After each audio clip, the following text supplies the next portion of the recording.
आवाज आ रही सबको? Yes sir.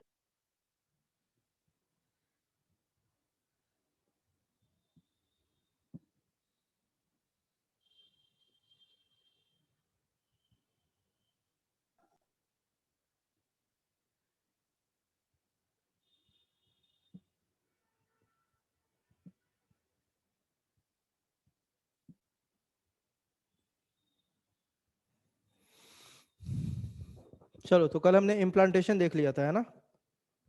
इम्प्लांटेशन हो गया था कल, याद है सबको? Yes sir. क्या क्या हुआ था सबको याद है? इम्प्लांटेशन में क्या क्या पढ़ा था हमने? Yes sir. चलो तो आगे देखते हैं हम। सर हाँ बेटा बताओ। सर सारे ट्रोफोब्लास्ट के सेल्स न्यूट्रिशन सीक्रेट करते हैं? सारे ट्रोफोब्लास्ट के सेल सर जो न्यूट्रिटिव फ्लूइड होता है वो सारे ट्रोफोब्लास्ट के सेल्स सीक्रेट करते हैं? क्या सीक्रेट करता है? मैं हार्मोन्स? नहीं फिर से पूछो। सर आपने बताया था ना कि जो न्यूट्रिटिव फ्लूइड होता है हाँ हाँ वो हाँ ट्रोफोब्लास्ट के सेल से ब्लास्टोसिल की हाँ, कैविटी बिल्कुल क्रिएट करता है, बिल्कुल। तो वो हाँ सारे हाँ, सेल्स क्रिएट करते हैं या फिर कोई एक पर्टिकुलर साइट के? नहीं पर्टिकुलर साइड पे नहीं। हाँ ऐसा बोल सकते हो कि ऊपर का जो सेल्स होते हैं ना, अपर साइड पे है ना, वो सारे यस सेल सर। सेक्रेट करते हैं और उसी को ऑब्जर्व करके तब एक साइड में धक्का मार के आपके एम्ब्रियोनिक सेल को भेज देता है, इनर सेल मास को। ठीक है। Okay sir. हाँ चलो देखो अब। तो ये सब हमने देख लिया था कि क्या क्या हमने देखा था कि कैसे आपका गैस्ट्रुला से ब्लास्टुला बना था। ठीक है, वो सब हमने देख लिया था कि हमने ब्लास्टुला बनाया। ब्लास्टुला का कैरेक्टर क्या था मोरुला के बाद? मोरुला में कोई कैविटी नहीं था। और गैस्ट्रुला में क्या बन गया था आपका? ब्लास्टोसिस्ट में। ब्लास्टुला में क्या बन गया था बेटा? एक सेंटर में कैविटी बन गया था, इसको क्या बोला था हमने? ब्लास्टोसिल, है ना। ठीक है, ऊपर वाला जो लेयर था सेल का, इसको क्या बोला था हमने? जल्दी बताओ। ट्रोफोब्लास्ट, है ना। और एक साइड में आके कुछ ऐसे बन गए तो इसको क्या बोला था हमने? इनर सेल मास या एम्ब्रियोनिक, एम्ब्रियोनिक क्या? नॉब। ठीक है, इतना हमने देख लिया था। जल्दी बताओ। Yes, sir. ठीक है, चलो अब आगे देखते हैं इसमें।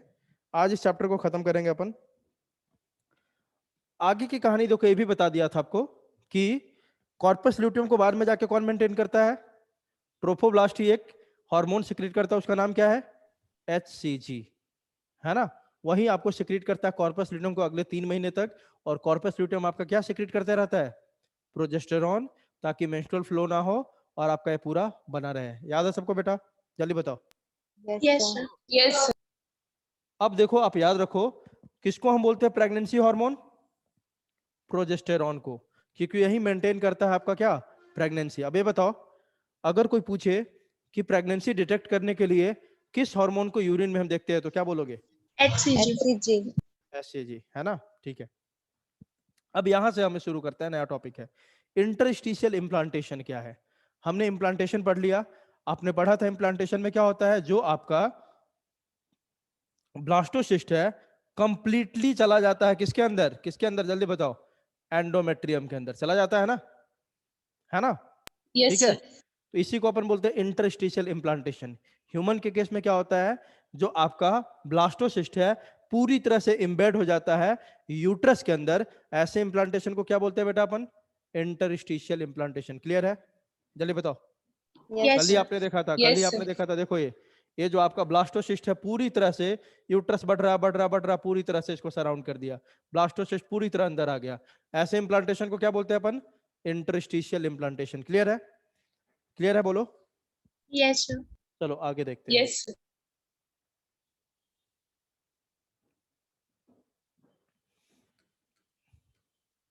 हम्म, तो ये एनसीईआरटी का डायग्राम है, आपको ये भी बता दिया था मैंने। ए नंबर क्या है बेटा? Secondary oocyte। यहाँ पे क्या हो गया? फर्टिलाइजेशन। Fertilized. ये क्या आपका 2 सेल्ड, है ना। ये क्या है आपका? 4 सेल्ड, Four जिसको celled. ब्लास्टोमियर बोलते हैं। यह क्या आपका? 8 सेल्ड मोरूला। यह क्या है आपका? 16 सेल्ड। और यह क्या आपका? ब्लास्टोसिस्ट। और फाइनली यह क्या है आपका? Implanted blastocyst. क्लियर है? जल्दी बताओ। Yes, sir. चलो ये भी बता दिया था, सेम है कहानी। अब देखो यहाँ पे ये भी हो गया था, हमें यहाँ से देखना था अगला जो फेज था। तो हमने अभी तक देखा क्या सर? अभी तक देखा हमने क्या देखा? पहले हमने क्या बनाया था? जल्दी बताओ। जाइगोट बना था, उसमें आपका क्लीवेज होके क्या बन गया था? पहले Morula. मॉरुला। मॉरुला से हमने क्या बनाया था? Blastocyst. ब्लास्टोसिस्ट, है ना। ब्लास्टोसिस्ट जाके क्या हो गया था? इम्प्लांट। इतना ही हमने देखा अभी तक। जल्दी बताओ। Yes, sir. है ना, इम्प्लांटेशन हो गया ब्लास्टोसिस्ट का। अब आप देखो, जैसे ही ब्लास्टोसिस्ट इम्प्लांट करता है ना, अब अगला फेज शुरू होगा, दैट इज कॉल्ड, उसको क्या बोलते हैं अपन? गैस्ट्रुलेशन। सिंपल सी बात ये है, गैस्ट्रुलेशन मतलब क्या होता है बताओ? Formation of Three germ layers. 3 germ layers. यहाँ पे अपन को क्या करना है? 3 जर्म लेयर का फॉर्मेशन करवाना है। कौन कौन से भाई? कौन कौन से जर्म लेयर होते हैं बताओ? Ectoderm, mesoderm. Ectoderm, mesoderm, endoderm. हमें बनाना है एक्टोडर्म, हमें बनाना है मीजोडर्म, एंड हमें बनाना है फाइनली क्या? एंडोडर्म। ये तीनों जर्म लेयर के फॉर्मेशन को ही क्या बोलते हैं अपन, जल्दी बताओ, गैस्ट्रुलेशन, है ना।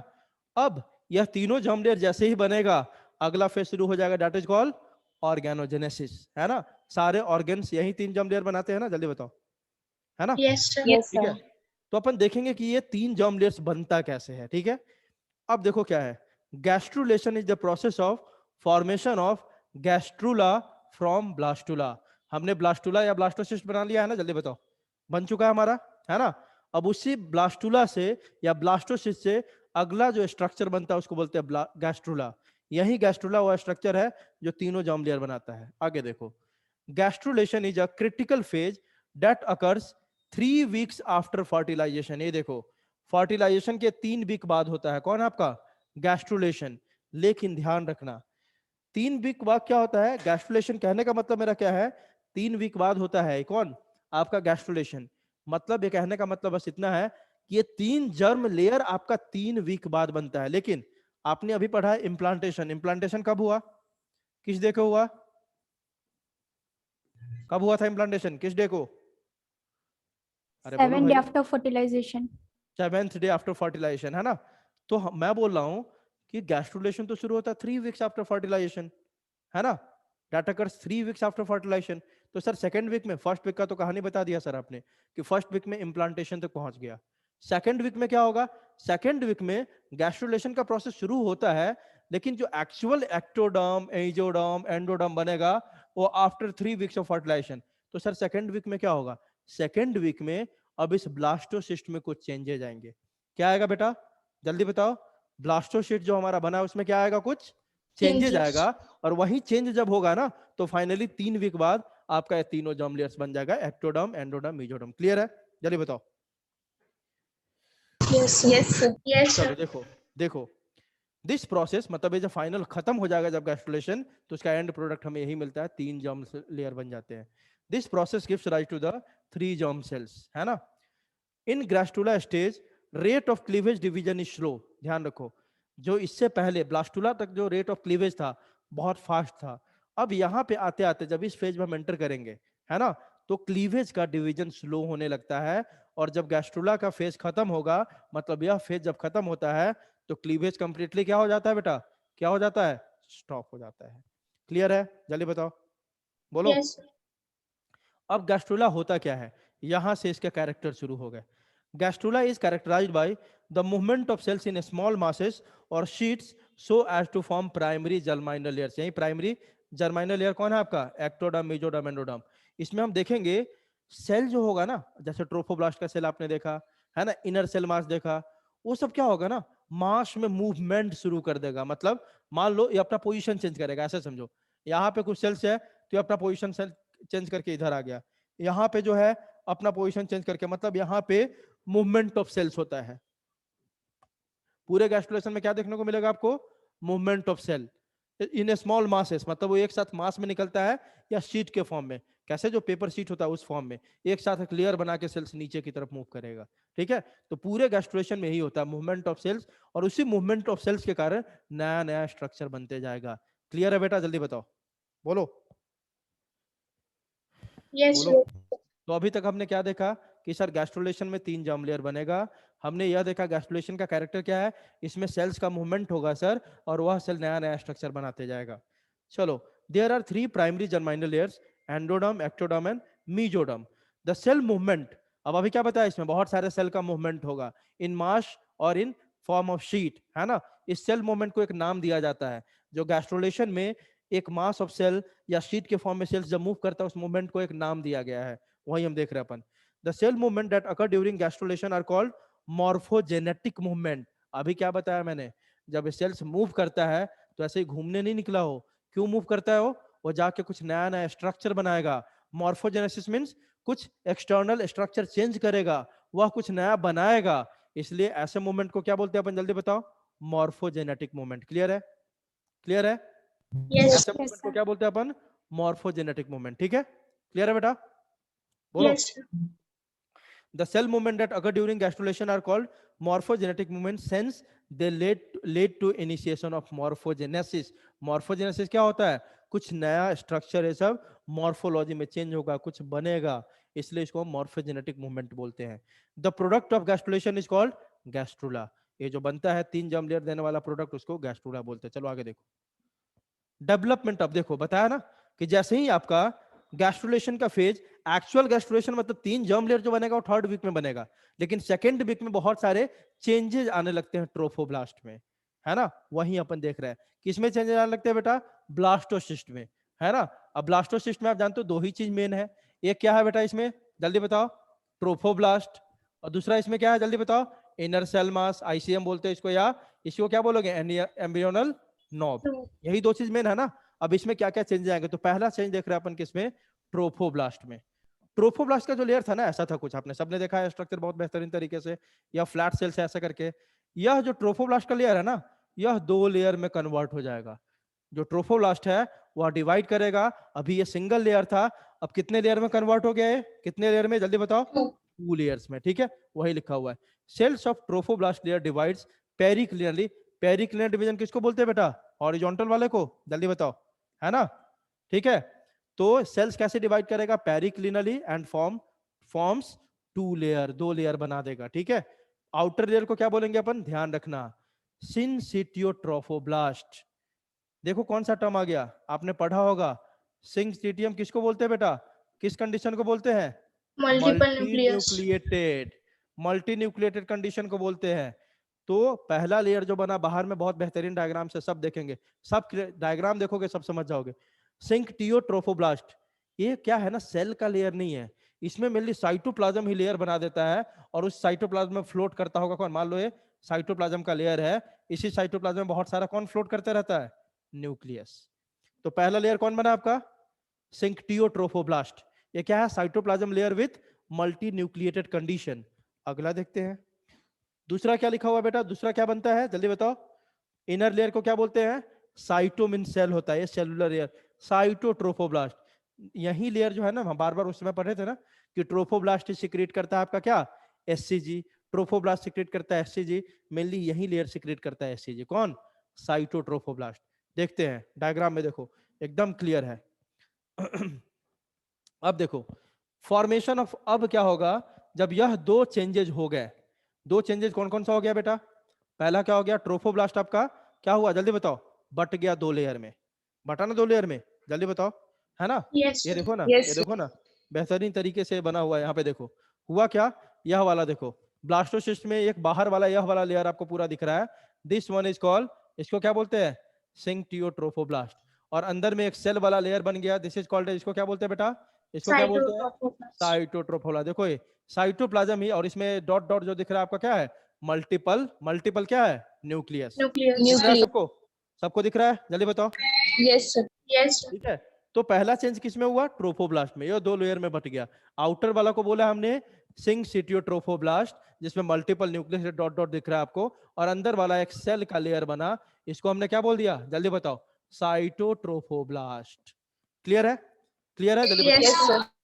अब ट्रोफोब्लास्ट को तो सर आपने डिवाइड कर दिया, अब इसमें बचा कौन, दूसरा दूसरा भाई साहब कौन बचा जल्दी बताओ, inner Embryonic cell, knob.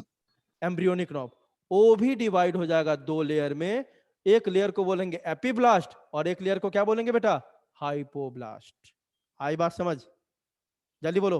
Yes, sir. Yes, sir. मतलब ये भी एक लेयर बना लिया, कौन, एम्ब्रियोनिक जो नॉब था आपका, इनर सेल मास, वो भी डिवाइड हो गया, वो भी पेरिक्लिनल डिवीजन करेगा, 2 लेयर बनाएगा। अपर वाला को क्या बोलेंगे, आउटर वाला को बेटा जो रेड से दिखाया है यहाँ पे, क्या बोलेंगे, एपीब्लास्ट, और उसके Epiblast. जस्ट नीचे जो बनता है उसको क्या बोलते हैं, हाइपोब्लास्ट। Hypoblast. तो दोनों का हमने डिवीजन कर लिया, ये बात समझ में आई, जल्दी बताओ। Yes, sir. चलो आते हैं, तो formation of primary germinal layers.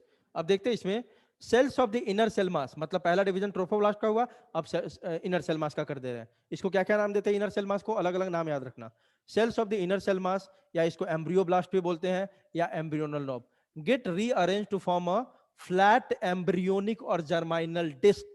पहले क्या होता है ना, पहला चेंज क्या होगा इसमें, ये मान लो ऐसा था आपका एम्ब्रियोनल सेल मास, आपको पता है ऐसे मास में था, ऐसा ही था ना, ट्रोफोब्लास्ट यहाँ था, इससे अटैच था ऐसे करके, ठीक है।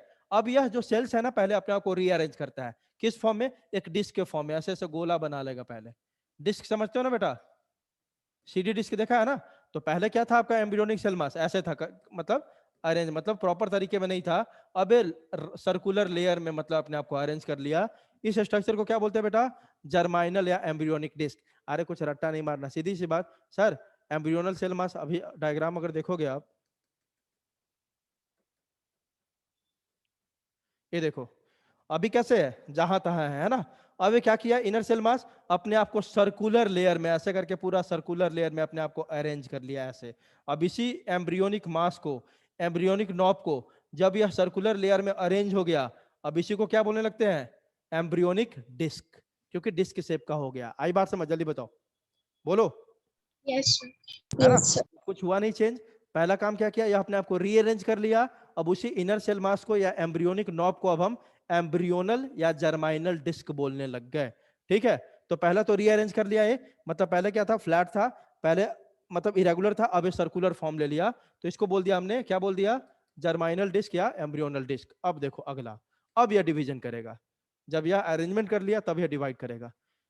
अब यह जर्माइनल डिस्क बना लिया या एम्ब्रियोनिक डिस्क। एम्ब्रियोनिक और germinal disc differentiate into two layers. जो आउटर वाला था उसको क्या बोला था हमने बेटा, जल्दी बताओ? एपिब्लास्ट। और जो इनर वाला था उसको क्या बोला था? Hypoblast. हाइपोब्लास्ट। है ना? तो देखो एपिब्लास्ट क्या, कैसा सेल है? Columnar cells. और जो हाइपोब्लास्ट होगा किस टाइप का सेल होगा? Cuboidal cells. अब ध्यान रखना, जो ये आउटर एपिब्लास्ट है ना, यही आपका तीनों जर्म लेयर्स बनाता है। यह बहुत इंपॉर्टेंट पॉइंट हो गया। जो आपका आउटर वाला एपिब्लास्ट है ना, यही तीनों जर्म लेयर बनाता है। तो बोलोगे सर इसका काम क्या है? तो लिखा हुआ है फॉर्म द आउटर एम्ब्रियोनिक। जो एम्ब्रियो है ना, उसके बाहर भी कुछ कुछ मेम्ब्रेन प्रेजेंट होते हैं एम्ब्रियो के बाहर, उसको बोलते हैं एक्स्ट्रा एम्ब्रियोनिक मेम्ब्रेन। नाम ही बता रहा है एक्स्ट्रा एम्ब्रियोनिक, एम्ब्रियो के बाहर। तो एम्ब्रियो के बाहर जो भी स्ट्रक्चर बनता है ना, वह बनाएगा हाइपोब्लास्ट। लेकिन जो तीन मेन काम है जर्म लेयर्स का, एक्टोडर्म, एपिडर्म, मीजोडर्म, यह कौन बनाएगा? कौन बनाएगा जल्दी बताओ? कौन बनाएगा? एपिब्लास्ट। Epiblast. एपीब्लास्ट। ठीक है, तो अभी तक हमने क्या पढ़ा? दो चीज पढ़ा सर। सर ट्रोफोब्लास्ट डिवाइड होकर दो लेयर बना दिया। इसी तरह सर जो आपका इनर सेल मास था, एम्ब्रियोनिक नॉब था, वह पहले अपने आप को एक डिस्क शेप में अरेंज कर लिया, उसको बोलते हैं जर्माइनल डिस्क, और वो भी दो सेल में डिवाइड हो गया। आउटर वाला हो गया एपिब्लास्ट, इनर वाला हो गया हाइपोब्लास्ट। सर एपिब्लास्ट होता है ना, वही आप देखेंगे चेंज करके क्या बनाएगा पूरा का पूरा? तीनों जर्म लेयर्स। क्लियर है? जल्दी बताओ, Yes, sir. बोलो। हाँ, आगे देखो, तो ये क्या करता है? Hypoblast form the outer embryonic membrane responsible for protection of the embryo. और पक्की बात है, एम्ब्रियो है उसके बाहर में मेम्ब्रेन बनाता है ताकि एम्ब्रियो को प्रोटेक्शन मिले और न्यूट्रिशन मिले। सिंपल सी बात। बिफोर गैस्ट्रुलेशन, आपको बता ही दिया गैस्ट्रुलेशन क्या होता है? फॉर्मेशन ऑफ 3 जर्म लेयर्स, है ना? बिफोर गैस्ट्रुलेशन आपको बताया था ना, गैस्ट्रुलेशन तो तीसरे वीक में होगा। मेन गैस्ट्रुलेशन जो 3 जर्म लेयर्स बनना है तीसरे वीक में होगा। यह सारा कहानी सेकंड वीक में चल रहा है। और क्या क्या होगा सेकंड वीक में? पहला तो हो गया ट्रोफोब्लास्ट बट गया, दूसरा एम्ब्रियोनिक नॉब बट गया 2 लेयर में, एपिब्लास्ट, हाइपोब्लास्ट। और क्या चेंजेस हुआ सेकंड वीक में, वह आगे देखते हैं। Before gastrulation, that is during the second week, an amniotic cavity develops and the blastocyst cavity becomes the primary yolk sac। याद करो, ट्रोफोब्लास्ट में बेटा एक कैविटी था बड़ा था, उसको क्या बोलते थे? ब्लास्टोसिल बोलते थे ना। जल्दी बोलो। Yes. Yes. Yes sir. दो काम और होगा अभी सेकेंड वीक में, थर्ड तीनों जर्म लेयर बनने से पहले। एक कैविटी ऊपर की तरफ बनेगा और एक कैविटी नीचे की तरफ बनेगा। ऊपर वालों को बोलेंगे एमनियोटिक कैविटी और नीचे वालों को बोलेंगे यॉर्क सैक। यॉर्क सैक कौन बनाया? वह जो ब्लास्टोसिल था ना, वही चेंज हो जाता है यॉर्क सैक में। कैसे बनता है बता रहा हूं, बस इतना समझो। दो और क्या चेंज हुआ सर? एक दो कैविटी बना यहाँ पे, एक को बोलते हैं एमनियोटिक कैविटी और एक बना आपका यॉर्क सैक। ठीक है, कैसे बना उस पर आते हैं। कैसे बनता है देखो, स्पेस और cavity appears between the epiblast, है ना, जिसको एक्टोड बाद में एपिब्लास्ट एक्टोडर्म बना लेता है। देखेंगे, आप जानते हो कि अभी बताया क्या एपिब्लास्ट ही तीनों बनाता है। तो कहीं कहीं पे ये भी लिख देता है कि मतलब एक स्पेस किसके बीच में आता है? एक्टोडर्म और ट्रोफोब्लास्ट को। और कहीं कहीं पे लिखा हुआ एपिब्लास्ट एंड ट्रोफोब्लास्ट, वो दोनों एक ही बात है। देखो, स्पेस और cavity appears between the epiblast and trophoblast, this cavity is called amniotic cavity. और वो कैविटी में एक फ्लूइड होता है, उस फ्लूइड को बोलते हैं एमनियोटिक फ्लूइड। तो कैसे बना भाई एमनियोटिक कैविटी? जो आपका एपिब्लास्ट था ना, उसी के सेल्स में क्या होता है ना, कुछ सेल्स ऊपर हो जाते हैं, कुछ सेल्स नीचे हो जाते हैं, है ना, और वो बना लेता है आपका कैविटी एक, उसको बोलते हैं एमनियोटिक कैविटी। और उसमें एक फ्लूइड होता है, उसको बोलते हैं amniotic fluid. This cavity is form due to inward movement of epiblast cells, epiblast का सेल जो ऊपर था ना वही नीचे की तरफ मूव करता है, तो ये बन जाता है, बताऊंगा, leading to the formation of a cavity on the upper side called as amniotic cavity.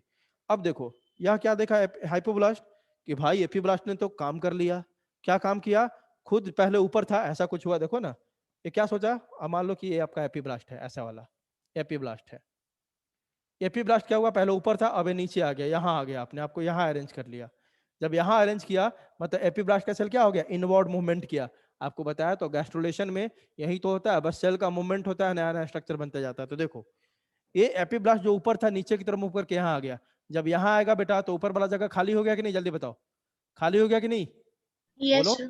तो यहाँ पे कैविटी बन गया कि नहीं, इसी कैविटी को क्या बोलते हैं, एमनियोटिक कैविटी। अब इसके नीचे आप जानते हो, इसके जस्ट नीचे क्या था आपका, हाइपोब्लास्ट, हाइपोब्लास्ट, ये क्या बोला कि भाई ये तो काम कर गया, मुझे भी कुछ करना चाहिए, अब ये भी एक सैक लाइक स्ट्रक्चर है ना, यहाँ पे पूरा एक सैक लाइक स्ट्रक्चर ऐसे करके बना देगा, इसको क्या बोलेंगे, प्राइमरी यॉर्क सैक। मतलब हुआ क्या, हाइपोब्लास्ट नीचे की तरफ यॉर्क सैक बना दिया, और आपका जो एपीब्लास्ट था ऊपर की तरफ क्या बना दिया बेटा, क्या बना दिया, एमनियोटिक कैविटी। आई बात समझ, जल्दी बताओ। Yes, sir. देखो सारा बात इसमें डायग्राम देखोगे ना तुरंत समझ जाओगे सब।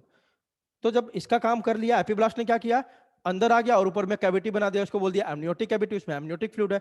अब हाइपोब्लास्ट बोलेगा मैं भी कुछ करता हूं, तो देखो ये क्या किया, hypoblast cells also divide and forms a complete sac like structure, और उसी को बोलते हैं अपन क्या क्या बोलते हैं, यॉर्क सैक। ठीक है, अब ध्यान दो यहाँ पे, actually division of hypoblast cells changes blastocoel into yolk sac. आपको बताया ना जो ब्लास्टोसिल है वही यॉर्क सैक में चेंज हो जाता है। क्लियर है बेटा, जल्दी बताओ, बोलो। Yes, sir. चलो देखो इस डायग्राम से आपको सब एकदम क्लिस्टर क्लियर दिखेगा कि कैसा क्या फॉर्मेशन हुआ। ये देखो आप ऊपर वाला में क्या दिखा रहा है, जो शुरू का दो काम हुआ था, ट्रोफोब्लास्ट दो लेयर में बट गया, और आपका दूसरा क्या था, इनर सेल मास या एम्ब्रियोनिक नॉब, वो भी दो लेयर में बट गया। पहला लेयर इसका है ट्रोफोब्लास्ट का, कौन सा, सेंक्टियोट्रोफोब्लास्ट। दूसरा लेयर कौन सा बटा बेटा, साइटोट्रोफोब्लास्ट। इनर सेल मास भी दो लेयर, जो आउटर वाला है वो कौन सा है, एपीब्लास्ट, और इनर वाला Epiblast. कौन सा है, Hypo. हाइपोब्लास्ट। अब दोनों चेंज किया, देखो क्या चेंज किया, ये देखो रेड कलर, यहाँ इस कलर का देखो, कलर मैच करना है, ये कलर का जो भी स्ट्रक्चर होगा वो बना रहा होगा हाइपोब्लास्ट, इस कलर का जो भी होगा वो बना रहा होगा कौन, एपीब्लास्ट। ये देखो इस कलर का वाला एपीब्लास्ट के सेल्स क्या हो गए, रीअरेंज हो गए, जो ऊपर थे ना ऊपर के कुछ सेल्स नीचे आ गए, देखो ऊपर में है लेकिन कुछ सेल्स करके नीचे आ गए, यहाँ पे पोजीशन यहाँ था, यहाँ से छोड़ के कुछ सेल से बीच वाला नीचे आ गया, तो यहाँ को एक कैविटी डेवलप हो गया। इस कैविटी को क्या बोला बेटा हमने, एमनियोटिक कैविटी। और इस एमनियोटिक कैविटी में कौन सा फ्लूइड है, एमनियोटिक फ्लूइड या एमनियोन फ्लूइड। इसी तरह यह वाला स्ट्रक्चर क्या था आपका, हाइपोब्लास्ट, यह क्या बोला कि हम भी डिवाइड करके ऐसे ऐसे पूरा एक सेलुलर लेयर बना लिया सैक लाइक, और ये भी एक कैविटी बना लिया, इसको क्या बोला हमने, जल्दी बताओ, यॉर्क सैक। क्लियर है, बोलो। Yes, sir. और देखो यह आपका ब्लास्टोसिस्ट, अब लेबलिंग आपको पता है इसलिए मैंने यहाँ पे लेबलिंग ये नहीं करा, ये है आपका ब्लास्टोसिस्ट। आपको पता है ऊपर वाला लेयर क्या है बेटा, ट्रोफो ब्लास्ट, और ये क्या है आपका इनर सेल मास या एम्ब्रियोनिक नैप, यही है ना, जल्दी बताओ, बोलो। Yes, sir. Yes. अब देखो एम्ब्रियोनिक सेल मास क्या करता है, वह डिवाइड हुआ दो लेयर में, एक आपके हो गए कॉलमनार सेल्स है ना, जिसको क्या बोला हमने, क्या बोला, Epiblast. एपीब्लास्ट है ना, और नीचे एक बन गया आपका कौन, क्यूबॉइडल सेल्स, उसको क्या बोला हमने, हाइपोब्लास्ट। Hypoblast. अब देखो यह जो एपीब्लास्ट वाला सेल है वो मूव करके नीचे आ गया, यहाँ देखो पहले यहाँ था, अब मूव करके यहाँ पहुंच गया, यहाँ पहुंचने के कारण बीच में कैविटी बन गया कि नहीं, जल्दी बताओ, बन गया कि Yes, नहीं, sir. Yes. मूवमेंट किया तो वहां पे कैविटी बन गया, उसी कैविटी को क्या बोलते हैं बेटा, एमनियोटिक कैविटी, और इस कैविटी में क्या प्रेजेंट है, एमनियोटिक फ्लूइड। अब यह देखा नीचे वाला कौन, हाइपोब्लास्ट, कि भाई मैंने तो कुछ किया ही नहीं, ये भी डिवाइड करके ऐसे करके एक लेयर बना दिया सैक लाइक, इसको क्या बोल दिया हमने, कौन सा sac, Yolk sac. Yolk sac. मतलब इसके ब्लास्टोसिल का पूरा कैविटी गायब हो गया और ब्लास्टोसिल कन्वर्ट हो गया यॉर्क सैक में। क्लियर है बेटा, जल्दी बताओ। Yes, sir. Yes, sir. चलो आगे देखते हैं। तो अभी तक हमने चार चीज देखा, सर ट्रोफोब्लास्ट डिवाइड हो गया, दूसरा क्या डिवाइड हो गया बेटा, इनर सेल मास डिवाइड हो गया। अब एपीब्लास्ट अपने ऊपर एक कैविटी बना लिया क्योंकि वो खुद नीचे आ जाता है, कैविटी क्रिएट कर दिया, उसको क्या बोला, एमनियोटिक कैविटी। और इसी तरह हाइपोब्लास्ट भी सर नीचे की तरफ डिवाइड करके कैविटी बना देता है, एक सैक लाइक स्ट्रक्चर बनाता है, उसको क्या बोला हमने, यॉर्क सैक। इतना ही पढ़ा हमने अभी तक, जल्दी बताओ। Yes, बोलो। sir. Yes, sir. बिल्कुल इतना ही पढ़ा है, इसके अलावा कुछ नहीं पढ़ा हमने।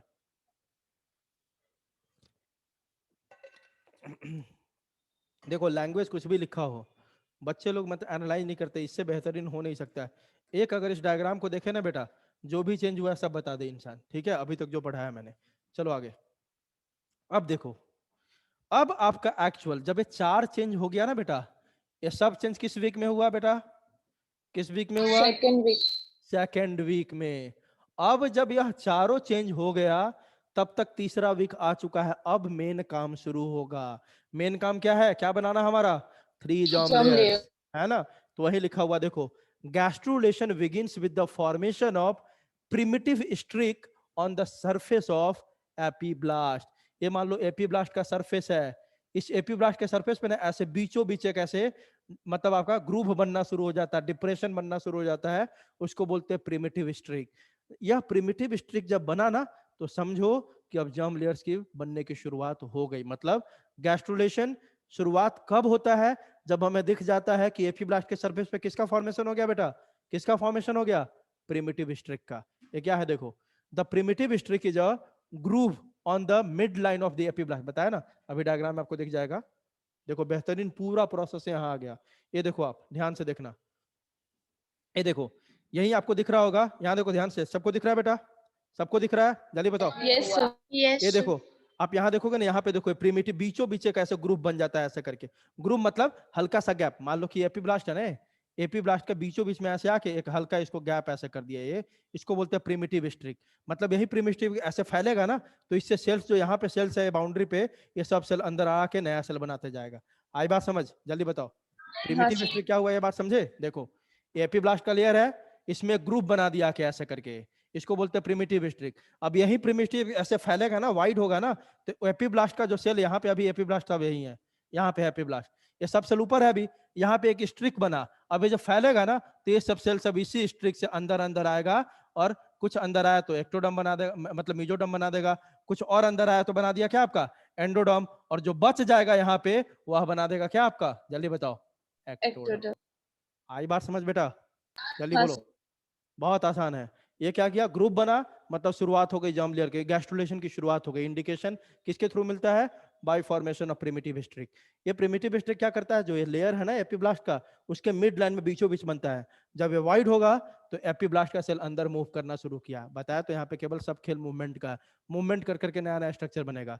कुछ सेल्स मूव करके नीचे आया और एक लेयर बना दिया, उसको बोला हमने मीजोडर्म, एंडोडर्म, है ना? कुछ और सेल्स मूव करके अंदर आया, वह बना दिया अगला लेयर, कौन सा बेटा? मीजोडर्म। और जो ये दोनों बनाने के बाद यहाँ पे बच गया जो लेयर, यहीं पे जो लेयर बच गया जो अंदर नहीं आया, यही बना दिया क्या आपका? एक्टोडर्म। Ectoderm. आई बात समझ? बोलो। Yes, sir. Yes, sir. चलो देखो,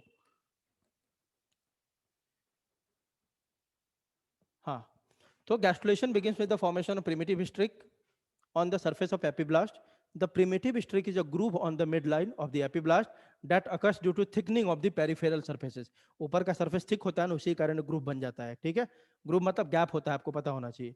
this determines the embryo axis, और यही प्रिमिटिव स्ट्रिक आपका डिटरमाइन करता है एम्ब्रियो का एक्सिस, मतलब कौन सा एनिमल पोल होगा, कौन सा वेजिटल पोल होगा। चलो, द एपीब्लास्ट अब यहां से आ गया। मैंने आपको शुरू में बता दिया, एपीब्लास्ट ही बनाता है तीनों जर्म लेयर्स, बताया था ना? जल्दी बताओ। Yes. बोलो। Yes, sir. वही अब कहानी शुरू हो गई। The epiblast forms the 3 germ layers by a series of cell invagination, मतलब सेल इनफोल्डिंग। जो ऊपर वाला सेल था ना, वही फोल्ड होकर नीचे आने लग गया और नया नया सेल, नया नया लेयर बनाना शुरू कर दिया। ठीक है, देखते हैं। द प्रिमिटिव स्ट्रिक्स अभी बताया, अब क्या होगा? वो प्रिमिटिव स्ट्रिक थोड़ा वाइड होगा और एपीब्लास्ट का जो सेल सरफेस पे था, वो वहां से नीचे आना शुरू करेगा और लेयर बनाना शुरू कर देगा। यही कहानी लिखा हुआ है। The primitive streak widens and cells from the epiblast move towards the hypoblast. क्या कि एपीब्लास्ट के नीचे कौन है बेटा? हाइपोब्लास्ट है ना? जल्दी बताओ। हाँ, एपीब्लास्ट sir. के नीचे कौन है? हाइपोब्लास्ट। अब जब वो एपीब्लास्ट का सेल नीचे आना शुरू हुआ, तो हाइपोब्लास्ट को धक्का मार के दूर करेगा कि नहीं? हो रिप्लेस करेगा कि नहीं? उसको करेगा ना, Yes, sir. है ना? Yes. वही लिख रहा है। The primitive strix widens and cells from the epiblast move towards the hypoblast and eventually replace the hypoblast cells to form the endoderm. तो सबसे पहला लेयर कौन सा बन गया? एंडोडर्म का फॉर्मेशन हो गया। कैसे बना? जैसे ही पहला मूवमेंट हुआ एपिब्लास्ट सेल्स का अंदर की तरफ, वो हाइपोब्लास्ट को हटा के वहां पे एक लेयर बना दिया, उसको बोला एंडोडर्म। अब कुछ सेल्स और अंदर आएगा, वह बना देगा mesoderm. The cells that move between the epiblast and endoderm. अब एपिब्लास्ट ऊपर है, इसी के सेल्स क्या हो रहा था?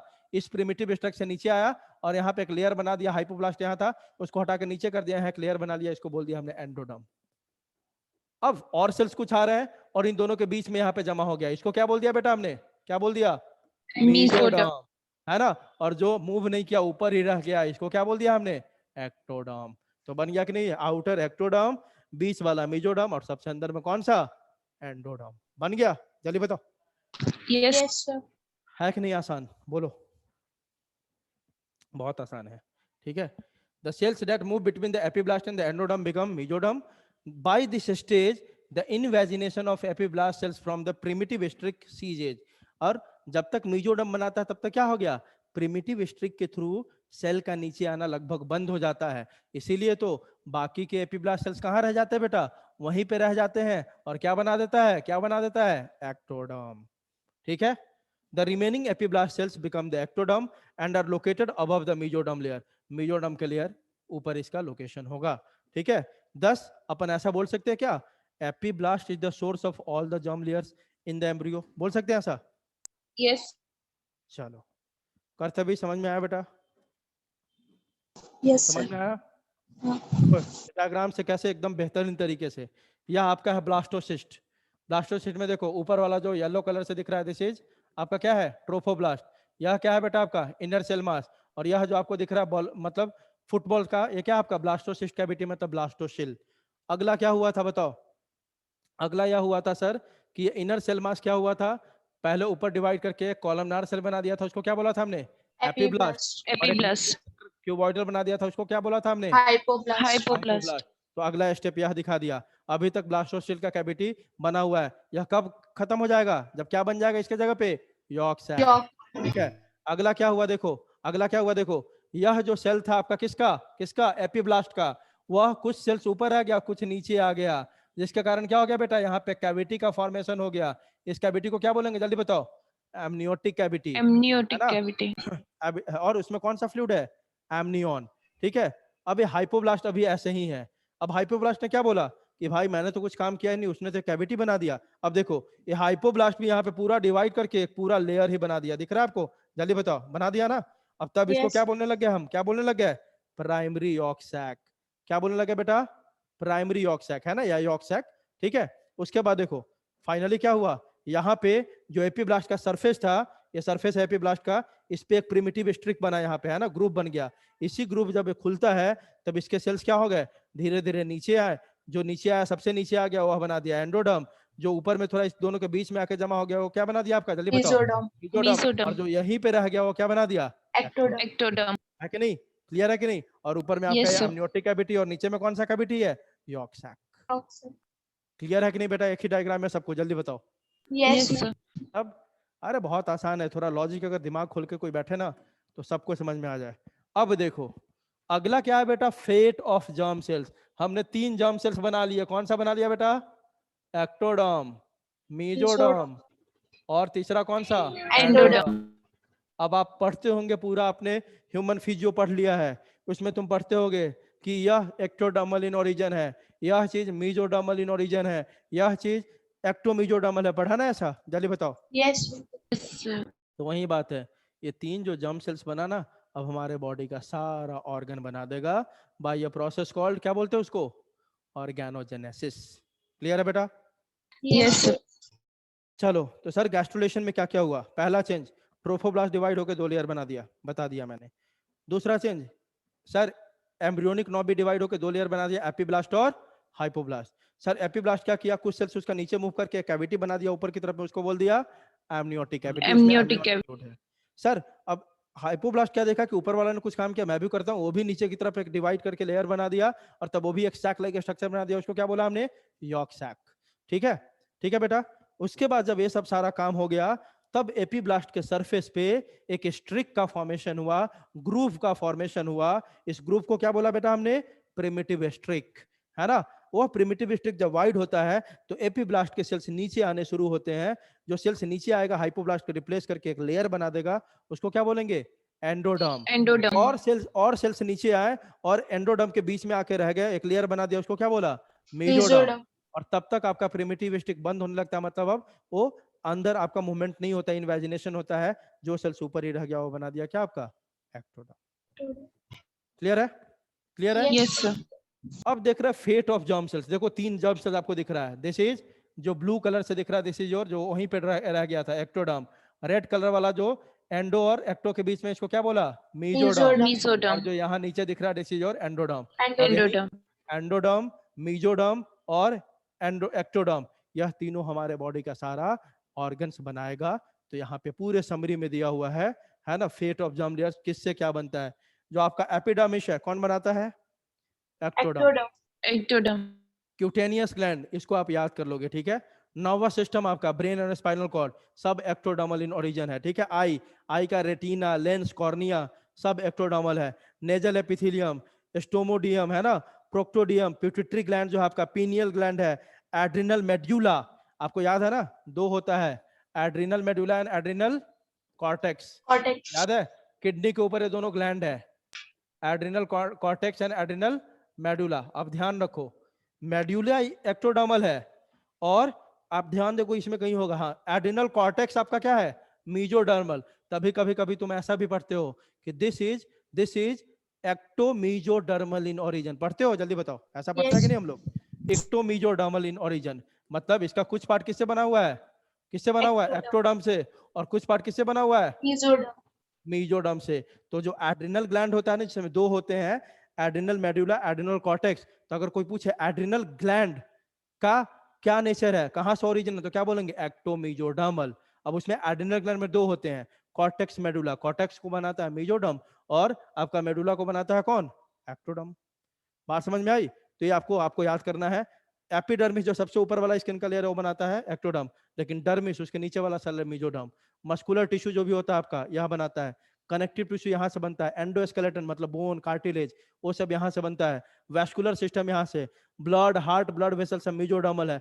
किडनीज, गोनैड्स मतलब प्राइमरी सेक्स ऑर्गन, यहाँ से बनता है। Urinary genital tract, mesoderm. या ये तो बताने के लायक चीज नहीं है ना, समझ जाओगे ना। ये बस ये बता रहा कि कौन कहाँ से, स्प्लीन कहाँ से बना?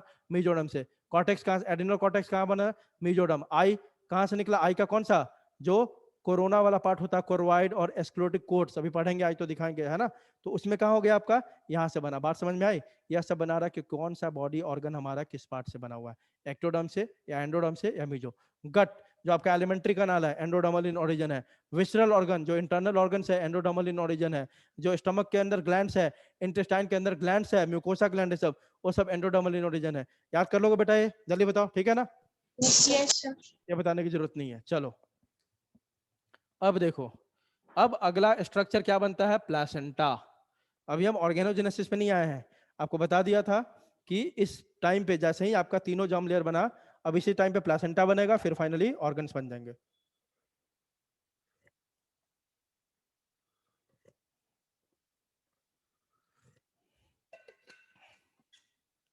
अब यह सब लोग बता दो, प्लेसेंटा कौन मिलके बनाता है? मदर का टिश्यू और फीटस का टिश्यू दोनों मिलके बनाता है ना, जल्दी बताओ। मदर का कौन सा टिश्यू होता है बेटा? एंडोमेट्रियम। और endometrium after pregnancy is called as, क्या बोलने लगते हैं उसको? डेसिडुआ। याद है ना? एंडोमेट्रियम को ही जैसे ही इम्प्लांटेशन हो गया, प्रेगनेंसी हो गया, उसको क्या बोलने लगते हैं अपन? जल्दी बताओ।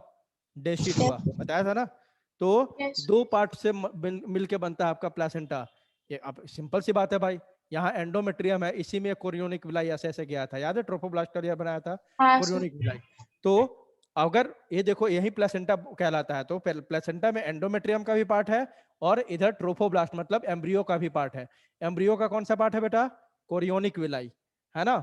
और मदर का कौन सा पार्ट है? एंडोमेट्रियम। यही दोनों मिलकर बनाता है प्लेसेंटा। कौन दोनों? कोरियोनिक विलाई, एम्ब्रियो का, फीटस का, और मदर का क्या? एंडोमेट्रियम, जिसको आप क्या बोलते हैं? अब? डेसिडुआ। क्लियर है? जल्दी बताओ। तो देखो यही एनसीईआरटी के लाइन है। अब यहाँ से एग्जैक्ट आपके जो एनसीईआरटी में लिखा हुआ है सारा वही लाइन है। After implantation finger like projections appear on the trophoblast called chorionic villi which are surrounded by the uterine tissue and maternal blood। कल ही बता दिया था कि जैसे ही आपका इम्प्लांटेशन होता है, जो ट्रोफोब्लास्ट के सेल्स है, एक फिंगर लाइक प्रोजेक्शन ऐसे बना देते हैं अंदर की तरफ। ये 2 तरीका से अंदर जाता है, एक लाइटिक और एक मैकेनिकल। याद है? बताया था, बोलो। और कहां तक जाता है? जब तक कि किसको टच ना कर ले? मैटरनल ब्लड को। ठीक है, कल ही बताया था ये सब। इसी को बोलते हैं कोरियोनिक विलाई। तो वही लिख रहा है, जैसे ही इम्प्लांटेशन हुआ, जो ट्रोफोब्लास्ट है वो एक फिंगर लाइक प्रोजेक्शन बनाता है अंदर की तरफ, उसको बोलते हैं अपन कोरियोनिक विलाई। और यह कोरियोनिक विलाई क्या होता है? यूटेराइन टिश्यू, मतलब एंडोमेट्रियम क्या है? यूटेराइन का ही टिश्यू है, मैटरनल ब्लड सबसे सराउंडेड होता है, ठीक है। आगे देखो, the chorionic villi and uterine tissue become interdigitated. NCERT का लाइन है, देखो ना, दोनों एक दूसरे में फंस गया ऐसे ऐसे करके, और तभी ये बना लिया क्या, आपका क्या बना लिया?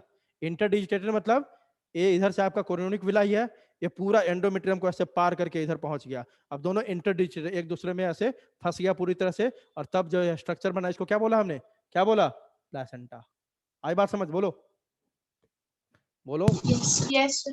The chorionic villi and uterine tissue become interdigitated with each other and jointly form a structural and functional unit between developing embryo that is called placenta. जो प्लासेंटा क्या करता है? दोनों को कनेक्ट करके रखता है। किसको? मदर को और फेटस को, ठीक है। आगे देखो, ह्यूमन प्लेसेंटा इज, ये बताऊंगा नहीं मैं, बस आप याद कर लेना। अगर यह क्वेश्चन पूछा तो चांसेस कम है, अच्छा पेपर दोगे तो पूछेगा, इसका मतलब बताने में फिर आधा घंटा जाएगा। बस आपको ये लाइन याद कर लेना, बस इतना समझो, इसको रट्टा मार लेना। Human placenta is described as haemochorial deciduous, क्योंकि ये गिर जाता है इसलिए डेसिड्यूवस, अब डिटेल में नहीं जाते हैं, एंड मेटाडिस्क्वाइडल, ठीक है, याद कर लेना। ह्यूमन प्लेसेंटा के लिए टर्म, 3 टर्म यूज करते हैं। ओरिजिन की बेसिस पे बोलते हैं हीमोकोरियल, है ना, ठीक है। डेसिड्यूवस क्योंकि ये टेम्पररी स्ट्रक्चर है, जैसे ही बच्चा बाहर आता है ना, उसके साथ साथ प्लेसेंटा भी बाहर निकल जाता है। बात समझ में आ रही है? जब बच्चा का डिलीवरी होगा ना, तो उसके साथ साथ प्लेसेंटा भी फॉलो अप हो जाता है। बच्चा जैसे ही बाहर आया, प्लेसेंटा भी बाहर निकल जाता है रप्चर करके। तो डेसिड्यूवस मतलब होता है फॉल ऑफ, है ना, तो इसलिए इसको डेसिड्यूवस बोलते हैं। प्लेसेंटा परमानेंट स्ट्रक्चर नहीं है, जब प्रेगनेंसी होगा तो बनेगा, फिर डिलीवरी हुआ बाहर निकल गया, ठीक है। अनमेटाडिस्क्वाइडल, तो याद रखोगे 3 टर्म प्लेसेंटा के लिए। प्लेसेंटा इज एन ऑर्गन, पहले ही बता दिया, जो कनेक्ट करेगा किसको? फीटस को। किससे बेटा? यूट्रस के वॉल से। यही कर रहा है ना प्लेसेंटा? जल्दी बताओ। Yes, sir. आगे, it constitutes both maternal, maternal part कौन सा है बेटा इसमें? एंडोमेट्रियम, या इसी को क्या बोलते हैं after pregnancy? Decidua. As well as foetal parts, और फीटल पार्ट कौन है बेटा? कोरियोनिक विलाई, है ना। Chorionic villi found by trophoblast. मतलब अगर कोई पूछे प्लेसेंटा इज इक्वल टू क्या होगा, तो decidua plus chorionic villi is equal to क्या हो गया? जल्दी बताओ। प्लेसेंटा, ठीक है, बताओ। Yes, sir. यहां पे ध्यान रखना, although there is no mixing of the maternal and fetal blood supplies, कभी भी ऐसा नहीं होता है कि मदर और जो बेबी का ब्लड कभी भी आपका क्या होगा?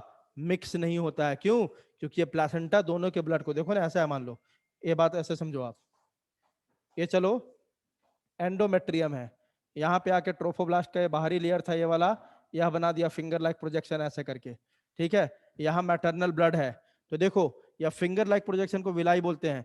ये दोनों का ब्लड, इसमें मान लो ब्लड है, दोनों का सेपरेटेड है। मतलब सर सेपरेटेड है तो सामान कैसे अंदर जा रहा है? कैसे जाएगा? जो भी मदर्स के ब्लड में है ना बेटा, वह इस कोरियोनिक विलाई में एंटर कर जाएगा बाय द प्रोसेस ऑफ क्या? Diffusion. डिफ्यूजन। कैसे जाएगा बेटा ये? By the process of diffusion, अंदर जाता है और यह बच्चा को मिल जाता है। आई बात समझ? जल्दी बताओ। Yes, sir. तो मदर और इसका ब्लड कभी मिक्स नहीं होता है, कभी, याद रखने का। चलो, तो प्लेसेंटा बना क्यों भाई? The placenta facilitate the supply of oxygen. मतलब सिंपल सी बात है, अभी बच्चा का खुद का ऑर्गन ऐसा बना नहीं है, तो उसको ऑक्सीजन चाहिए, न्यूट्रिशन चाहिए। जब उसके अंदर ग्रोथ हो रहा है बच्चा के अंदर, तो वो वेस्ट मटेरियल जनरेट करेगा, उसको बाहर भी निकालना है। तो ये सब काम कौन करेगा बेटा? अभी कौन करेगा? प्लेसेंटा, ठीक है। मदर के ब्लड में आप जानते हो ऑक्सीजन है, न्यूट्रिशन है, तो वहां से डिफ्यूज होकर कहाँ पहुंचेगा? फीटस के पास। फीटस जो आपका वेस्ट मटेरियल जनरेट करेगा, CO2 जनरेट करेगा, वो फीटस के ब्लड से कहाँ आ जाएगा? मदर्स के ब्लड में, और वहां से मदर्स उसको बाहर निकाल देगी। क्लियर है बेटा? जल्दी बताओ, बोलो। Yes, sir. The placenta facilitate the supply of oxygen and nutrient to the embryo and also removal of carbon dioxide and excretory materials produced by the embryo. चलो आगे देखते हैं। The placenta is connected to the, आप जानते हो ये placenta है ना, और एम्ब्रियो, ठीक है। तो जो एम्ब्रियो थोड़ा दूर होता है ना, देखो ना, ये ट्रोफोब्लास्ट लेयर आपका बनाया था कोरियोनिक विलाया से, और कहीं पे इधर एम्ब्रियो मान लो डेवलप हो रहा है, ठीक है। तो दोनों के बीच में थोड़ा गैप है कि नहीं? जल्दी बताओ, है कि नहीं? तो इस दोनों को कनेक्ट करने के लिए एक कॉर्ड होता है, उस कॉर्ड का क्या बोलते हैं? क्या बोलते हैं इसको? Umbilical cord. क्या बोलते हैं इसको? जल्दी बताओ।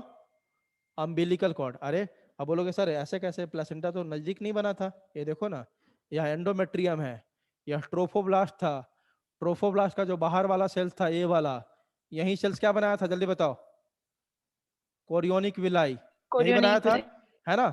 और एम्ब्रियो कौन बनाता है, inner cell mass. Inner cell mass कहाँ था, कहीं इधर है कि नहीं, जल्दी बताओ, अपोजिट एंड पे है कि नहीं, जल्दी बताओ। या इधर बना रहा है एम्ब्रियो, तो दोनों के बीच में तो थोड़ा डिस्टेंस है ना, प्लेसेंटा तो यहाँ बना, यहाँ पे बना, लेकिन ये दोनों के बीच में, तो इसको कनेक्ट करके कौन रखता है, एक कॉर्ड लाइक स्ट्रक्चर, इसको क्या बोलते हैं, अम्बिलिकल कॉर्ड। आई बात समझ, बोलो। Yes, sir. Yes, sir.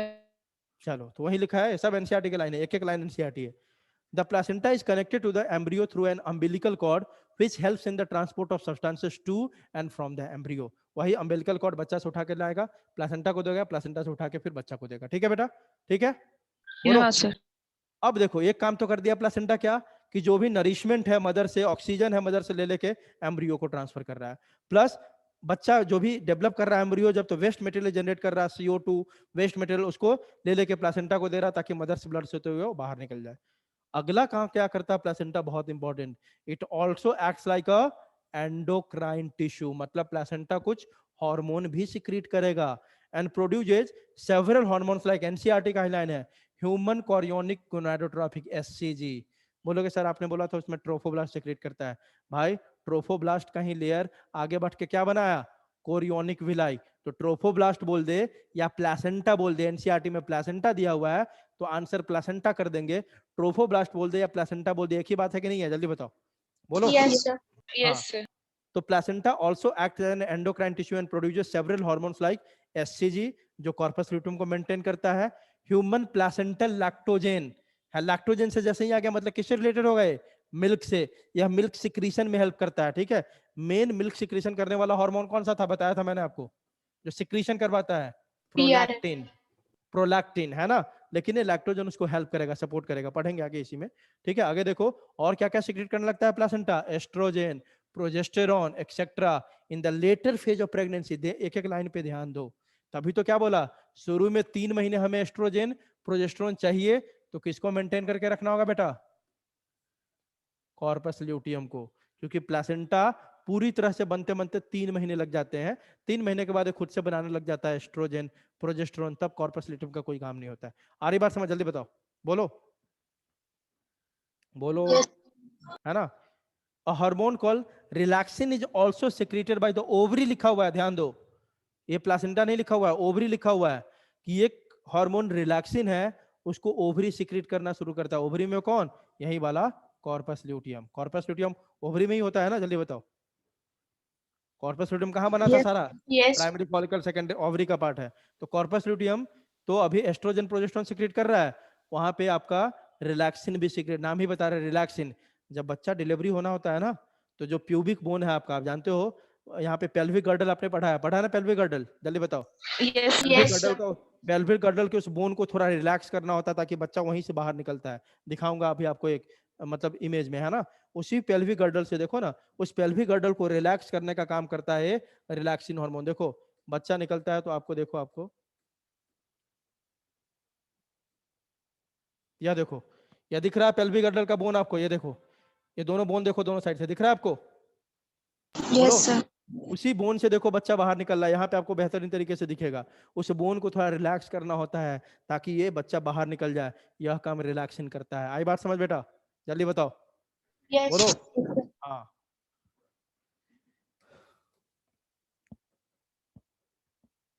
चलो, तो प्लेसेंटा क्या है, एंडोक्राइन टिश्यू भी है, जो बहुत सारा हार्मोन और बाद में रिलैक्सिन, तो बोलोगे सर रिलैक्सिन कौन सिक्रेट करता है, ओवरी, याद रखना, प्राइमरी रिलैक्सिन को ओवरी सिक्रेट करता है। 2-3 हार्मोन में कंफ्यूजन होगा, पहले बता दो, एस्ट्रोजन प्रोजेस्टेरॉन कॉर्पस ल्यूटियम भी सिक्रेट करता है, और बाद में कौन सिक्रेट करना शुरू करता है, इसको बताओ, प्लेसेंटा भी। बात समझ में आई। इसी तरह रिलैक्सिन मेनली इसको कॉर्पस ल्यूटियम में सिक्रेट करता है ना, लेकिन इसको थोड़ा बहुत कौन बाद में सिक्रेट करना शुरू करेगा, कौन, प्लेसेंटा भी। तो ये सब बात लिख लेना, जहां पे भी लेक्चर देखो तो ये सब बात अलग से नोट कर लो। आगे देखो, इन the later phase of pregnancy a hormone called relaxin is also secreted by the ovary, बता ही दिया। ठीक है, आगे देखो, नोट, रिलैक्सिन इज प्रोड्यूस, लिख ही दिया है मैंने, relaxin is produce primarily by the corpus luteum in ovary, but during pregnancy इसका लेवल बहुत हाई हो जाता है, as it is also additionally secreted by placenta during pregnancy. आई बात समझ बेटा, जल्दी बताओ, बोलो। तो कोई अगर ऑप्शन दे दे कि रिलैक्सेशन में 2 ऑप्शन चुनना है, कॉर्पस ल्यूटियम में से और प्लेसेंटा में से, तो किसको टिक करोगे? किसको टिक करोगे? कॉर्पस ल्यूटियम और प्लेसेंटा में से एक को सिलेक्ट करना है, किसको टिक करोगे? बोलो। Corpus luteum. कॉर्पस ल्यूटियम को, है ना। अगर ए और बी दोनों होगा तब दोनों को सिलेक्ट कर लेंगे, इसलिए तो लिखा देखो ना, रिलैक्सेशन इज प्रोड्यूस प्राइमरली, मतलब मेनली कौन इसको सिक्रेट करता है? Corpus luteum of ovary. लेकिन प्रेगनेंसी के दौरान इसका कॉन्सेंट्रेशन बहुत ज्यादा बढ़ जाता है। क्यों? क्योंकि जब प्रेग्नेंट हो जाती है लैटर फेज में, थोड़ा बहुत सिक्रेशन इसका कौन करने लग जाता है? प्लासेंटा भी करने लग जाता है। अब याद रखने का, एससीजी, एचपीएल, एचपीएल कौन सा था? ह्यूमन प्लासेंटल लैक्टोजोन, रिलैक्सिन, यह सब एक वीमेन में तभी सिक्रीट होता है जब वह प्रेग्नेंट होती है, नहीं तो नहीं। आगे, in addition during pregnancy the levels of other hormones, ये हार्मोन तो देखा ही आपने, उसके लेवल तो बढ़ ही जाते हैं, और भी बहुत सारे हार्मोन है जिसका लेवल ड्यूरिंग प्रेगनेंसी बढ़ जाता है फीमेल के बॉडी में। कौन कौन सा? सब एनसीईआरटी के लाइन है। During pregnancy the levels of other hormone like estrogen, progesterone, cortisol, prolactin, thyroxine etcetera increase several fold, बहुत ज्यादा बढ़ जाता है इन द मैटरनल ब्लड। मतलब जैसे ही प्रेग्नेंट हुई ना लेडी, ये सारे बहुत सारे क्या होते हैं? हार्मोन के लेवल बढ़ जाते हैं। पहले तो आपने देखा ही कौन कौन सा हार्मोन का, कौन कौन सा, ये तो हार्मोन है इधर, एससीजी, एसपीएल, रिलैक्सिन, इसके अलावा भी इन सब हार्मोन का एस्ट्रोजन, प्रोजेस्टेरॉन, कॉर्टिसोल, है ना, प्रोलैक्टिन, थायरोसिन, इन सब का भी लेवल बहुत ज्यादा बढ़ जाता है। क्यों? ये सारे का लेवल बढ़ना जरूरी है, क्योंकि increased production of these hormones is essential for supporting the foetal growth, metabolic changes in the mother and maintenance of pregnancy. इन सब का लेवल बढ़ना जरूरी है, तभी प्रेगनेंसी मेंटेन रहती है, पहली बात। दूसरी बात देखो, द एससीजी स्टिमुलेट्स, आपको अब एक बात फिर से रिपीट हो रहा है, बता चुका हूं पहले। एससीजी क्या करता है? कॉर्पस ल्यूटियम को मेंटेन रखता है, क्योंकि एलएच का लेवल कम हो गया रहता है, तो कॉर्पस ल्यूटियम को मेंटेन करने के लिए एससीजी हार्मोन आता है, और यह तब तक इसको मेंटेन करके रखेगा कॉर्पस ल्यूटियम को जब तक प्लासेंटा वेल एस्टेब्लिश्ड नहीं हो जाता है। क्लियर है बेटा? जल्दी बताओ। Yes, sir. आगे देखो, इन एडिशन बता ही दिया, corpus luteum secretes relaxin that facilitates parturition, parturition means delivery of baby by the softening the connective tissue of pubic symphysis. Pubic symphysis क्या है? वही पेल्विक गर्डल जो अभी बोन दिखा रहा था, उसको क्या करता है? रिलैक्स करता है उसके कनेक्टिव टिश्यू को, ताकि बच्चा वहां से आराम से बाहर निकल जाए। आई बात समझ? जल्दी बताओ। Yes, sir. अब देखो, आप जानते हो कि फीटस का डेवलपमेंट कितने दिन होता है? पूरे 9 मंथ।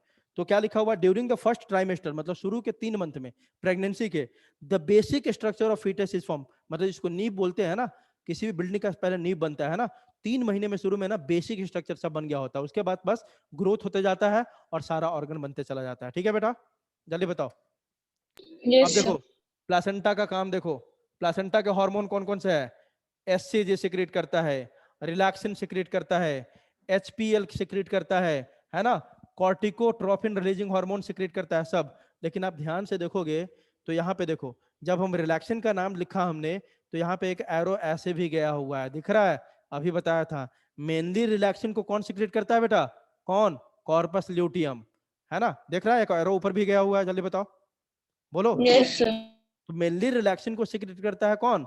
Corpus luteum. लेकिन थोड़ा बहुत कौन सिक्रेट करता है इसको? प्लासेंटा भी। तो प्लासेंटा 4 हार्मोन सिक्रेट करते हैं। पहला ह्यूमन कोरियोनिक गोनाडोट्रोफिन, आपको बता दिया। यह किसको मेंटेन करता है बेटा? किसको मेंटेन करके रखता है? कॉर्पस ल्यूटियम को। और कॉर्पस ल्यूटियम को क्यों मेंटेन करता है? ताकि यह क्या बनाता रह जाए, जल्दी बताओ? Progesterone and oestrogen. और इन दोनों का क्यों जरूरत है? क्योंकि maintain endometrium of uterus during pregnancy, help prepare mammary glands for lactation. ये दोनों हार्मोन है ना, एस्ट्रोजन, प्रोजेस्टेरॉन, ब्रेस्ट डेवलपमेंट में हेल्प करते हैं। ठीक है? मिल्क फॉर्मेशन नहीं, यह दोनों हार्मोन मिल्क फॉर्मेशन को रोकता है, मिल्क नहीं बनने देता है ना। यह दोनों हार्मोन क्या होगा? मिल्क सिक्रीशन को इनहिबिट करता है।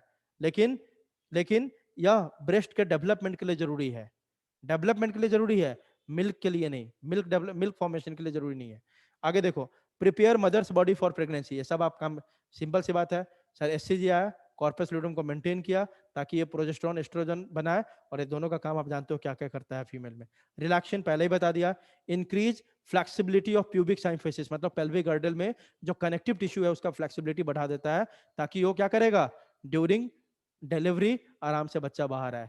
ये क्या करता है? लैक्टोजन बता दिया ना, helps prepare mammary glands for lactation, milk secretion में हेल्प करता है। ठीक है? और आपका क्या है? आपका कॉर्टिकोट्रोफिन रिलीजिंग, एक कॉर्टिसोल का लेवल बढ़ा देता है ताकि क्या हो, प्रॉपर टाइमिंग पे डिलीवरी हो। तो ये सब प्लेसेंटा के हॉर्मोन्स है। अब देखो फंक्शन ऑफ प्लेसेंटा बता ही दिया। पहला क्या है बेटा, exchange of important materials between foetal and maternal blood, बता ही दिया आपको। The essential materials are exchange by diffusion, pinocytosis और एक्टिव ट्रांसपोर्ट। मतलब ये दो तीन तरीके से हो सकता है, डिफ्यूजन से हो सकता है, पिनोसाइटोसिस मतलब सेल ड्रिंकिंग है ना, एंडोसाइटोसिस का एक टाइप है पिनोसाइटोसिस, जब लिक्विड फॉर्म में कोई चीज अंदर जाता है सेल के अंदर उसको बोलते हैं पिनोसाइटोसिस। या एक्टिव ट्रांसपोर्ट से भी सामान का ट्रांसपोर्ट हो सकता है। The small molecules like oxygen, CO2, H2 etcetera diffuse through placenta, ऐसा बात आपने पढ़ लिया। न्यूट्रिशन भी उसी के थ्रू जाता है, प्लासेंटा के थ्रू। Placenta also serves as a respiratory medium, आप जानते हो ऑक्सीजन और CO2 भी एम्ब्रियो और मदर के बीच में यही एक्सचेंज करवाता है। CO2 एम्ब्रियो से मदर के ब्लड में लाया और मदर के ब्लड से एम्ब्रियो खींच के फीटस में लेके गया, है ना। नाइट्रोजनस वेस्ट ये भी बता दिया, सारा जो वेस्ट मटेरियल आपका रिलीज होता है फीटस में वो सब मदर्स के ब्लड में आता है थ्रू प्लेसेंटा, ताकि मदर्स उसको बाहर निकाल दे। हाँ यह जरूरी है ना, ये सब तो बहुत कॉमन है। The antibody for measles, chicken pox, polio present in the blood of mother reach the embryo through placenta, यह याद रखोगे।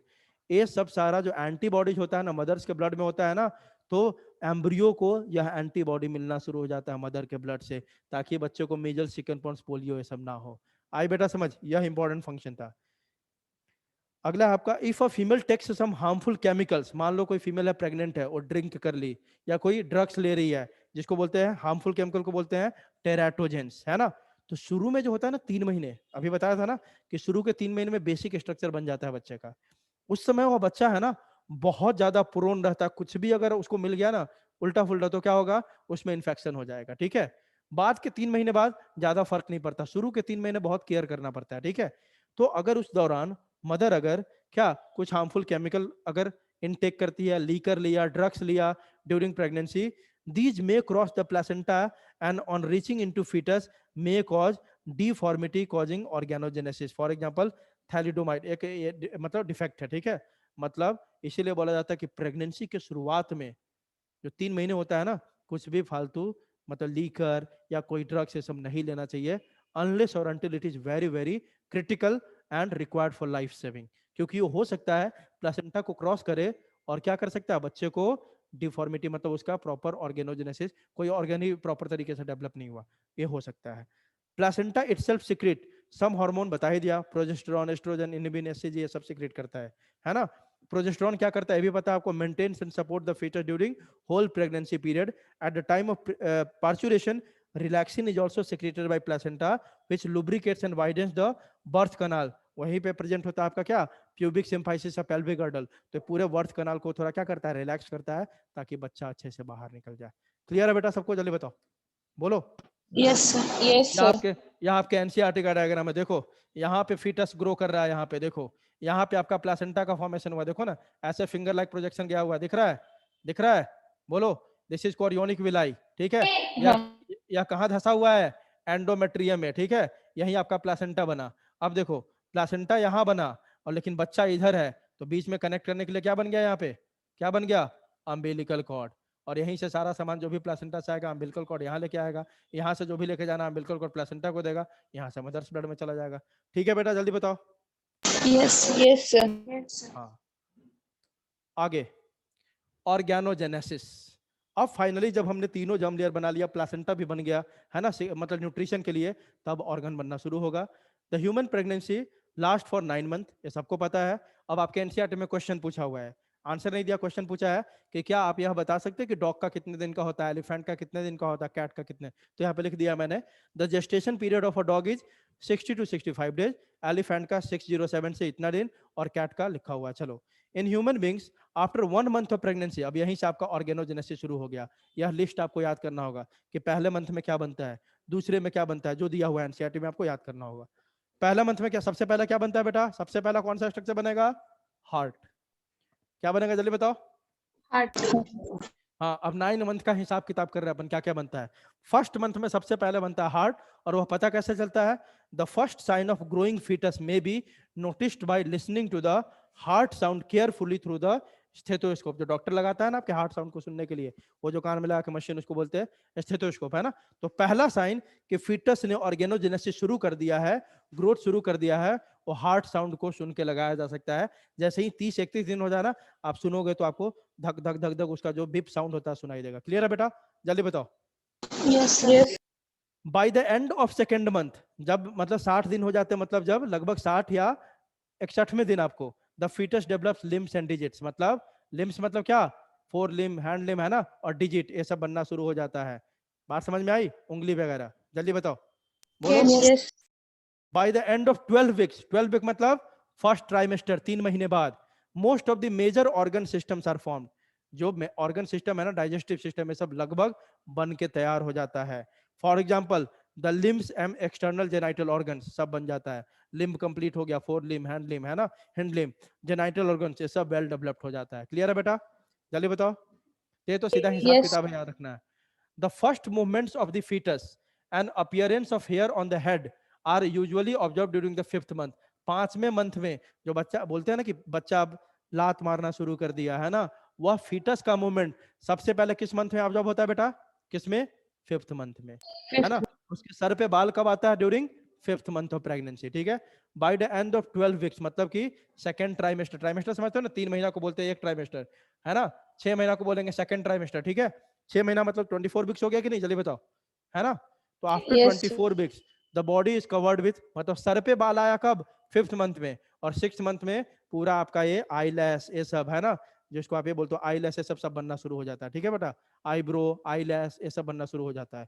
क्लियर है? बताओ। और पूरे बॉडी पे जैसे हम yes, लोग का sir. इसके हेयर है ना, ये सब हेयर बनना शुरू हो जाता है। ये लिख रहा है the body is covered with fine hair, eyelids separate हो जाता है, पहले ऐसे बंद रहता है, अब ये खुलेगा, आंख खुलेगा, मतलब है ना। eyelashes are formed, ठीक है। by the end of 9 month of pregnancy the fetus is fully developed and is ready for delivery. Clear है? क्लियर है? Yes, sir. अब Yes, फाइनली sir. क्या होगा? पार्चुरेशन, मतलब delivery of the baby. The average duration of human pregnancy is about 9 months, which is called the gestation period. जो इन पूरे 9 month का development होता है ना बच्चे का, उसको क्या बोलते हैं बेटा अपन? जेस्टेशन पीरियड, है ना। विग्रस, अब ये कैसे बच्चा बाहर निकलेगा?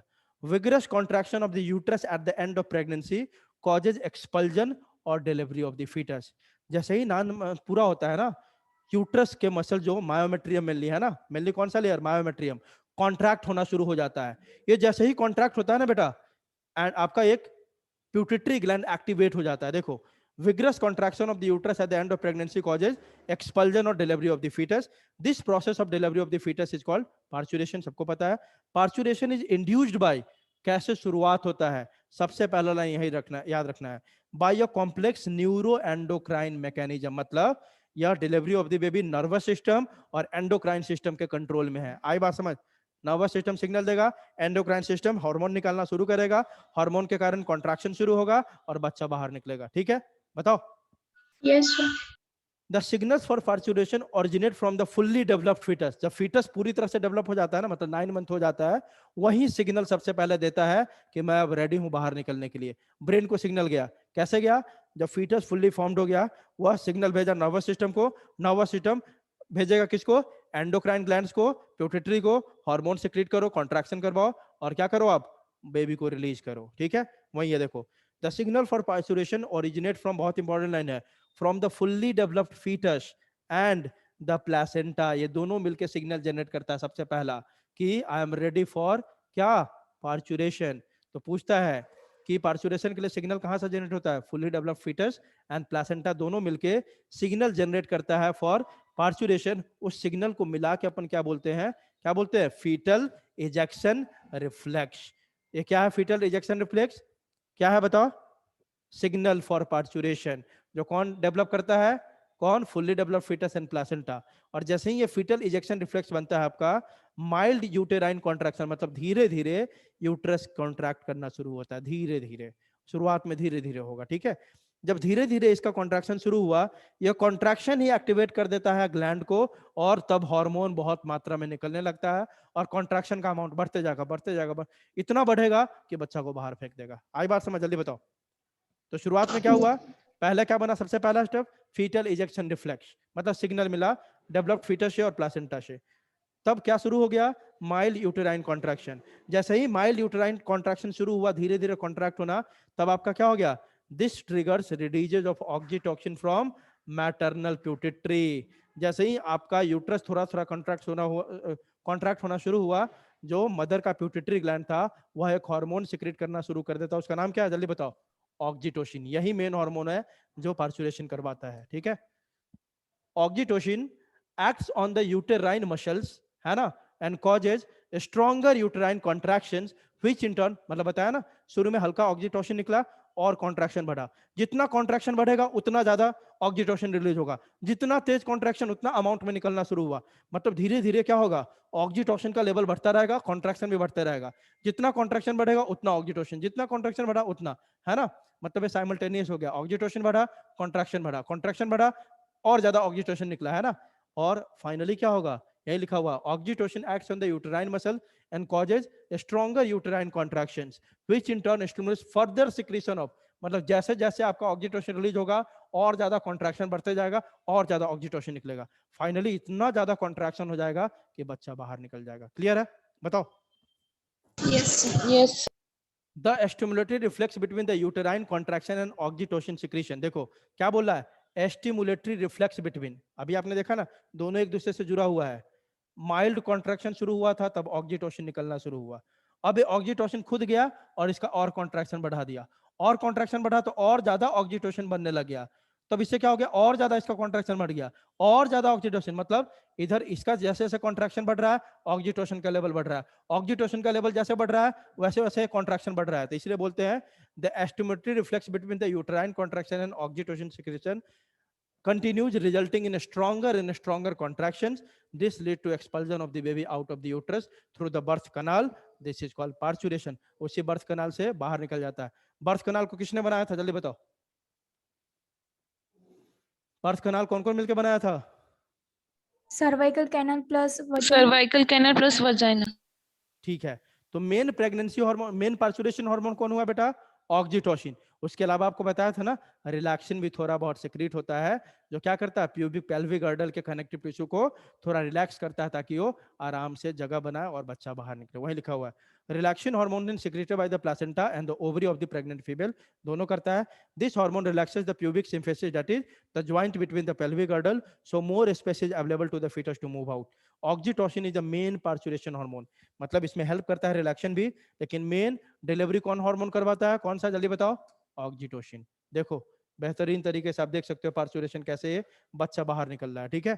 यहाँ देखो वहां भी आपको दिख रहा होगा, यहाँ आपका कैविटी में डेवलप हुआ, फुली डेवलप हो गया, सिग्नल मिला, अब यह धीरे धीरे ब्रॉड हो रहा है कॉन्ट्रैक्शन के कारण, और बच्चा क्या हो रहा है, धीरे धीरे बाहर इसे निकल रहा है, दिख रहा है बेटा?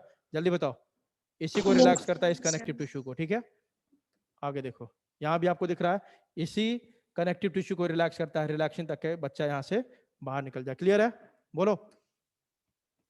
फाइनली क्या होता है बेटा आपका? लैक्टेशन। लैक्टेशन क्या है?